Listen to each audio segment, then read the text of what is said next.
The biggest commercial release of the year is about to roll. The seats are packed shoulder to shoulder, thick with anticipation. The lights dim, the projector fires. But for the entire runtime, the screen remains a total flickering void. This isn't a technical glitch. The projection is rolling on a deliberate absence of content. At first, there are whispers, then agitation. The distinction between the hardcore fans in the front row and the casual viewers in the back dissolves. In the face of a missing movie, they all share the same confusion. The crowd continues to sit in the dark, waiting for the system to fix itself. This behavior is the result of decades of conditioning, an audience trained to be strictly passive consumers, waiting for a final visual output to tell them how to feel. How did a rogue faction manage to reach into the film's secure distribution network? And why is this erased runtime their ultimate statement? A systemic disruption of this scale requires more than a protest. It requires erasing the expected output entirely. Without a screen to stare at, the viewers are forced to stop watching and start examining the room. This movement traces back to a specific screening weeks earlier. The projection didn't just pause, it fractured. A barrage of chaotic light broke the room's hypnotic rhythm. That jarring shock caused a small group of viewers to detach from the theater environment. They left the multiplex behind, escaping into the wilderness to find a space detached from the city's media systems. This is where they encountered the old monk. In this context, it's a symbolic catalyst for a new perspective, an analytical framework for observing the systems of control and consumption they had previously ignored.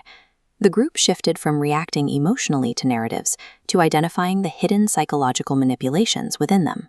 They began tracing the exact ways media is engineered to manufacture a response.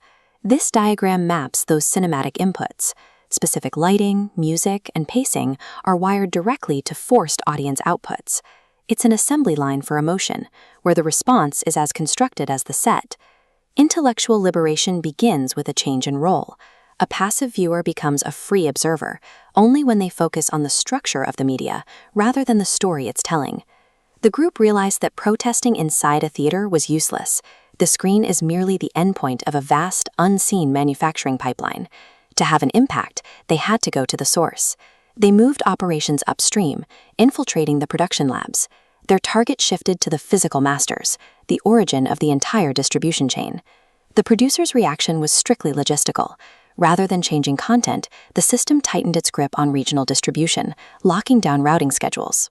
For the physical release, the system relied on tribal loyalty. Regional distributors mobilized fan bases to serve as security, physically escorting film prints to ensure they reached the projectors intact. This internal lockdown was hidden behind a wall of manufactured hype. The industry scaled up its marketing to mask the fact that its supply chain was under direct attack. When the core product is threatened, the mask of art drops. The industry relies exclusively on logistical control and manipulated fan loyalty to keep the signal moving. The severed supply chain brings us back to the present-day blackout. Across the country, the system has lost its ability to deliver the expected image. The news cycle is forced to pivot. With no film to review, the media apparatus begins covering the only thing left, the live, raw reactions of the audience in the theaters. In the industry film chambers, the debate is divided. One side demands the protection of investments through tighter manipulation, while the other questions a process that has become entirely reliant on output over creation. This diagram reveals the thesis of the rebellion. Cinema is the continuously moving loop of its own making. The final product projected on the wall is merely the static evidence of this interconnected process.